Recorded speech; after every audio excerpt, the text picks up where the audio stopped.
নমস্কাৰ, মই মজিদ। বন্ধুসকল, পলকতে চাওঁ আজি 9টা গুৰুত্বপূৰ্ণ খবৰ।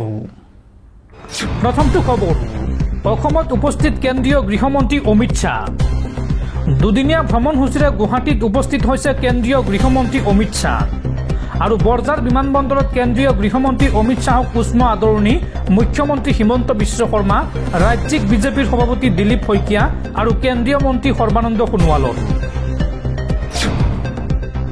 পৰৱৰ্তী খবৰ, সাৱধান ৰাজ্যবাসী, আগন্তুক দুদিনলৈ ৰাজ্যত হ'ব মুখলধাৰ বৰষুণ।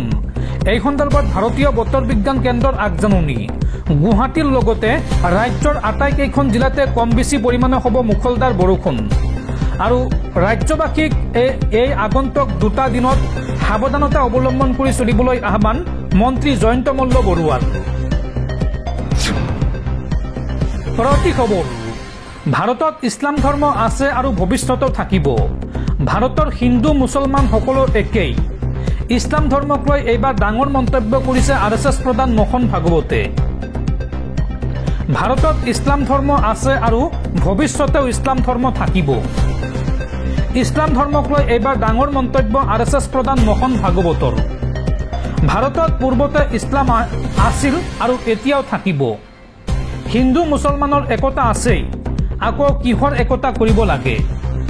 হিন্দু মুছলমানৰ মাজত ভয় সুমুৱাই দিছে। যেতিয়া ভাবিব যে আমি এক, সেইদিনাই যুদ্ধ শেষ। আমি কোনো পৃথক নহয়। ভাৰতত ইছলাম ধৰ্ম আছে আৰু ইছলাম ধৰ্ম থাকিব। ইছলামক লৈ এই ডাঙৰ মন্তব্য RSS প্ৰধান মোহন ভাগৱতৰ। দৰ্শকসকল, আৰু বহুতো গুৰুত্বপূৰ্ণ খবৰ আছে। তাৰ আগতে আপোনাক জনাওঁ যে যদি আপুনি এতিয়ালৈকে এইটো ভিডিঅ'ত লাইক কৰা নাই তেন্তে এতিয়াই ভিডিঅ'টোত লাইক কৰি দিয়ক। আৰু এনেকুৱা ধৰণৰ ভিডিঅ'সমূহ নিতৌ চাবলৈ চেনেলটো ছাবস্ক্ৰাইব কৰি কাষত থকা বেল আইকনটো প্ৰেছ কৰি ৰাখক। পৰৱৰ্তী খবৰ, দেশৰ আটাইতকৈ পাৰদৰ্শী মুখ্যমন্ত্ৰীৰ তালিকাৰ শীৰ্ষস্থানত অসমৰ মুখ্যমন্ত্ৰী ডক্টৰ হিমন্ত বিশ্ব শৰ্মা। ইণ্ডিয়া টুডেৰ মুড অৱ দ্য নেশ্যনৰ সমীক্ষাৰ তালিকাৰ শীৰ্ষত মুখ্যমন্ত্ৰী ডক্টৰ হিমন্ত বিশ্ব শৰ্মাৰ নাম। পৰৱৰ্তী খবৰ, দেশবাসীক 3টাকৈ সন্তান জন্ম দিবলৈ আহ্বান RSS প্ৰধান মোহন ভাগৱতৰ। মোহন ভাগৱতে এই সন্দৰ্ভত কয় যে প্ৰতিহাল দম্পতীয়ে অতি কমেও 3টাকৈ সন্তান জন্ম দিব লাগে আৰু এই কথা ভাৰতৰ প্ৰতিজন নাগৰিকে মনত ৰাখিব লাগে। এই মন্তব্য RSS প্ৰধান মোহন ভাগৱতৰ।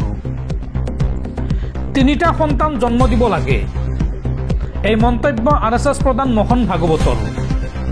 মোহন ভাগৱতে এই সন্দৰ্ভত কয় যে সকলো শাস্ত্ৰই কৈছে 3টা সন্তান জন্ম দিব লাগে। 3টা সন্তান জন্ম দিলে জনসংখ্যা নিয়ন্ত্ৰণত থাকে। পৰিয়ালত 3টা সন্তান যথেষ্ট আৰু প্ৰতিজন নাগৰিকে এই কথা মনত ৰাখিব লাগে। এই মন্তব্য কৰিছে RSS প্ৰধান মোহন ভাগৱতে। পৰৱৰ্তী খবৰ, 1971 চনৰ 25 মাৰ্চৰ পূৰ্বে অহা কোনো লোককে অত্যাচাৰ কৰিব নোৱাৰিব। চিতু বৰুৱা আৰু শৃংখল চলিহাৰ দৰে অসমত অধিকাৰ আছে 1971 চনৰ পূৰ্বে অহা মুছলমানৰো। শৃংখল চলিহা আৰু চিতু বৰুৱাক এইবাৰ সকিয়নি নেমচুৰ সভাপতি বদৰুল ইছলামৰো। 1971 চনৰ 25 মাৰ্চৰ পূৰ্বে অহা কোনো লোককে অত্যাচাৰ কৰিব নোৱাৰিব। 1971 চনৰ 25 মাৰ্চৰ পূৰ্বে অহা লোকসকলৰ অসমত অধিকাৰ আছে। চিতু বৰুৱা আৰু শৃংখল চলিহাৰ দৰে অসমত অধিকাৰ আছে 1971 চনৰ পূৰ্বে অহা মুছলমানৰ। শৃংখল চলিহা চিতু বৰুৱাক এইবাৰ সকিয়নি নেমচুৰ সভাপতি বদৰুল ইছলামৰ। বদৰুল ইছলামে এই সন্দৰ্ভত কয় যে একাংশ সংগঠনে মিয়াৰ নামত উজনি অসমত ধন দাবী কৰি আছে। উজনি অসম তেওঁলোকৰ পৈতৃক সম্পত্তি নহয়। সংঘাতৰ সৃষ্টি কৰিব বিচৰাসকলক গ্ৰেপ্তাৰ কৰিব লাগিব। অসমত এটাও বাংলাদেশী থাকিব নোৱাৰিব। বাংলাদেশীক অসমৰ পৰা গতিয়াই বাহিৰ কৰি দিয়া হ'ব।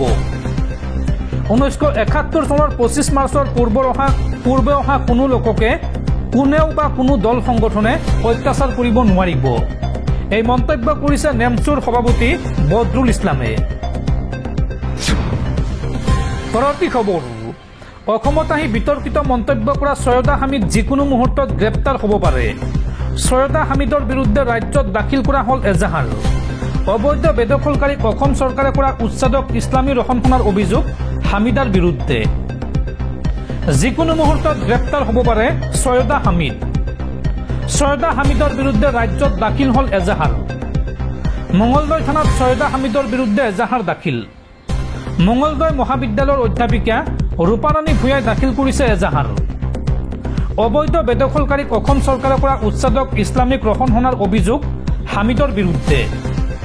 আৰু ভাৰত চৰকাৰে সৈয়দা হামিদাক দিয়া পদ্মশ্ৰী সন্মানক ঘূৰাই দিয়াটো বিচাৰে অধ্যাপিকাগৰাকীয়ে। পৰৱৰ্তী খবৰ, চুবুৰীয়া ৰাজ্য মিজোৰামত নিষিদ্ধ কৰা হ'ল ভিক্ষা।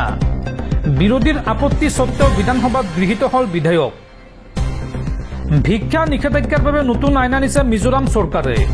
বিৰোধীৰ আপত্তিৰ মাজতে মিজোৰাম ভিক্ষা নিষেধাজ্ঞা বিধেয়ক 2025 গৃহীত হয়। চৰকাৰী সূত্ৰ অনুসৰি এই বিধেয়কখনৰ লক্ষ্য হৈছে ভিক্ষাৰীসকলক পুনৰ সংস্থাপন কৰা, জীৱনৰ মান উন্নত কৰা আৰু তেওঁলোকক উচিত জীৱিকা অৰ্জন কৰাত সহায় কৰা। মিজোৰামৰ সমাজ কল্যাণ মন্ত্ৰী লালদিন পুই এই সন্দৰ্ভত কয় এই কথা। শেহতীয়াকৈ ৰাজ্যত ভিক্ষাৰীৰ সংখ্যা সামান্য বৃদ্ধি পোৱা বুলিও তেওঁ লগতে কয়। আৰু এই বিষয়ক লৈ চিন্তিত হৈ পৰিছে চৰকাৰ। কিন্তু সৌভাগ্যক্ৰমে মিজোৰামত ভিক্ষাৰীৰ সংখ্যা সাধাৰণতে কম। গীৰ্জা, স্বেচ্ছাসেৱী সংগঠন আৰু বিভিন্ন চৰকাৰী আঁচনিৰ যৌথ প্ৰচেষ্টাৰ বাবে ভিক্ষাৰীৰ সংখ্যা অত্যাধিক স্তৰত উপনীত হোৱা নাই ৰাজ্যখনত। মিজোৰাম সমাজ কল্যাণ বিভাগৰ এক সমীক্ষা অনুসৰি ৰাজধানী আইজলত কমেও 30 জন ভিক্ষাৰী আছে। ভৱিষ্যতে এই সংখ্যা বৃদ্ধি পাব পাৰে বুলি আশংকা প্ৰকাশ কৰিছে ৰাজ্য চৰকাৰে। আৰু ইয়াক ৰোধ কৰিবলৈ মিজোৰাম ভিক্ষা বিধেয়ক 2025 গৃহীত কৰা হৈছে। 13 ছেপ্টেম্বৰত প্ৰধানমন্ত্ৰী নৰেন্দ্ৰ মোদীয়ে চাইৰাং চিমুই ৰেলপথ উদ্বোধন কৰিব বুলি আশংকা কৰিছে মন্ত্ৰী লালদিন পুয়ে। আৰু ইয়াৰ পিছত আন ৰাজ্যৰ ভিক্ষাৰীও মিজোৰামলৈ আহিব পাৰে। লালদিন পুয়ে আৰু কয় যে সাহায্য গোট গঠন কৰা হ'ব আৰু ভিক্ষাৰীসকলক প্ৰথম অৱস্থাত অস্থায়ী ঠিকনাত ৰখা হ'ব। ইয়াৰ পিছত তেওঁলোকক নিজৰ ঘৰলৈ বা নিজৰ ৰাজ্যলৈ প্ৰেৰণ কৰা হ'ব। প্ৰসংগক্ৰমে ভাৰতত ভিক্ষা কৰাটো নিষিদ্ধ নহয়। অৱশ্যে দেশৰ কেইবাটাও ৰাজ্যৰ কেইবাটাও এলেকাত পৃথকে পৃথকে প্ৰশাসনে নিষেধাজ্ঞা আৰোপ কৰিছে এই ভিক্ষাবৃত্তিত। উদাহৰণস্বৰূপে মধ্যপ্ৰদেশৰ ভূপাল আৰু ইন্দোৰ জিলাত ভিক্ষা নিষিদ্ধ কৰা হৈছে।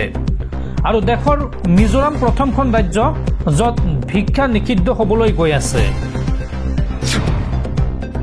পৰৱৰ্তী খবৰ, 26ৰ নিৰ্বাচনত বিৰোধীৰ মিত্ৰতা সন্দৰ্ভত এইবাৰ ডাঙৰ মন্তব্য কৰিছে APCCৰ সভাপতি গৌৰৱ গগৈয়ে। গৌৰৱ গগৈয়ে এই সন্দৰ্ভত কয় যে মিত্ৰতা মানে কেৱল আসন নহয়, মিত্ৰতাত এটা পৰম্পৰা থাকে, মিত্ৰতাত এটা সংস্কৃতিও থাকে। আমি আশা কৰোঁ মিত্ৰতাৰ কথা কোৱাসকলে মিত্ৰতাৰ নীতি, পৰম্পৰা আৰু সংস্কৃতিক সন্মান কৰিব। এই মন্তব্য গৌৰৱ গগৈৰ। পৰৱৰ্তী খবৰ, দেশত অচিৰেই কাৰ্যকৰী হ'ব গ্ৰাহকৰ ব্যক্তিগত তথ্য সুৰক্ষাৰ আইন। শ্বপিং মলসমূহত এতিয়াৰ পৰা সুধিব নোৱাৰিব গ্ৰাহকৰ মোবাইল নম্বৰ। শ্বপিং মল বা ডিপাৰ্টমেণ্ট ষ্ট'ৰসমূহত প্ৰায়ে দেখা যায় যে গ্ৰাহকৰ পৰা মোবাইল নম্বৰ বিচৰা হয়। সাধাৰণতে এইটো কৰা হয় লয়েল্টি পইণ্ট, কিছুমান ৰেহাই বা অনলাইন বিল প্ৰেৰণৰ উদ্দেশ্যে। কিন্তু এতিয়া আৰু এই ব্যৱস্থা দেখা নাযাব। কোনো দোকান বা শ্বপিং মলে গ্ৰাহকৰ মোবাইল নম্বৰ সুধিব নোৱাৰিব। কেন্দ্ৰীয় চৰকাৰে জনাইছে যে এই ধৰণৰ প্ৰচলিত ব্যৱস্থাই গ্ৰাহকৰ ব্যক্তিগত তথ্য সুৰক্ষাৰ বাবে ভাবুকি স্বৰূপ হৈ পৰিছে। সেয়ে শীঘ্ৰে কাৰ্যকৰী হ'ব digital personal data protection act, যাৰ অধীনত কোনো দোকানী বা প্ৰতিষ্ঠানে ৰাজহুৱাভাৱে মোবাইল নম্বৰ বিচাৰিলে সেইটো আইনমতে অবৈধ বুলি গণ্য কৰা হ'ব। উল্লেখযোগ্য যে এই বিধেয়কখন 2023 চনৰ আগষ্ট মাহতেই সংসদৰ 2খন সদনত গৃহীত হৈছিল আৰু ৰাষ্ট্ৰপতিয়েও অতি সোনকালে সন্মতি প্ৰদান কৰিছিল।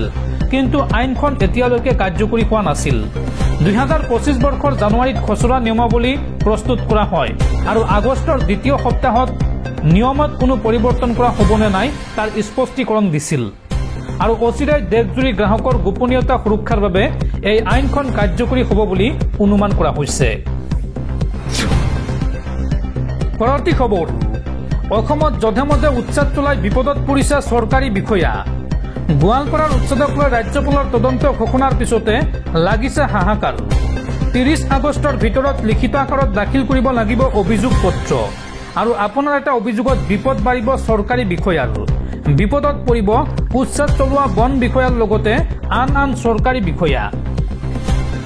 ৰাজ্যত আৰম্ভ হৈ গ'ল গোৱালপাৰাৰ উচ্ছেদক লৈ ৰাজ্যপালৰ নিৰ্দেশত তদন্ত প্ৰক্ৰিয়া 30 আগষ্টৰ পুৱা 10:30 পৰা উচ্ছেদিতই দাখিল কৰিব পাৰিব অভিযোগ গোৱালপাৰাৰ উচ্ছেদক লৈ তদন্ত ঘোষণা ৰাজ্যপালৰ শ উচ্ছেদিত পৰিয়ালে ৰাজ্যপালক দিব পাৰিব অভিযোগ 30 আগষ্টত লিখিত আকাৰত দাখিল কৰিব লাগিব অভিযোগ পত্ৰ আৰু আপোনাৰ এটা অভিযোগৰ ভিত্তিত বিপদত পৰিব উচ্ছেদ চলোৱা বন বিষয়াৰ লগতে আন চৰকাৰী বিষয়া বেদখল কৰা অঞ্চলসমূহত কেনেকৈ চৰকাৰী আঁচনি যেনে PMGSY, PMAY, JJM আৰু বিদ্যুৎ সংযোগ আদি ৰূপায়ণ হৈছে এই প্ৰশ্ন ৰাজ্যপালৰ লগতে কয় যে বনাঞ্চলৰ মাটিত ঘৰ নিৰ্মাণ ঘৰ বাৰী স্থাপন কৃষি কাৰ্য আদি কিদৰে কৰিছে সেই সময়ত প্ৰশাসন নিষ্ক্ৰিয় হৈ আছিল নেকি প্ৰশাসন সেই সময়ত ক'ত আছিল এই প্ৰশ্ন কৰিছে ৰাজ্যপালে বনাঞ্চল ধ্বংস ৰোধত বন বিষয়ৰ ভূমিকাক লৈ প্ৰশ্ন ৰাজ্যপালৰ জিলা প্ৰশাসনৰ নিষ্ক্ৰিয়তাক লৈও আপুনি দিব পাৰিব অভিযোগ এই গুৰুত্বপূৰ্ণ বিষয়ক লৈ প্ৰশ্ন অথবা অভিযোগ দিব পাৰিব আপুনি পুৱা 10:30 পৰা দিব পাৰিব লিখিত অভিযোগ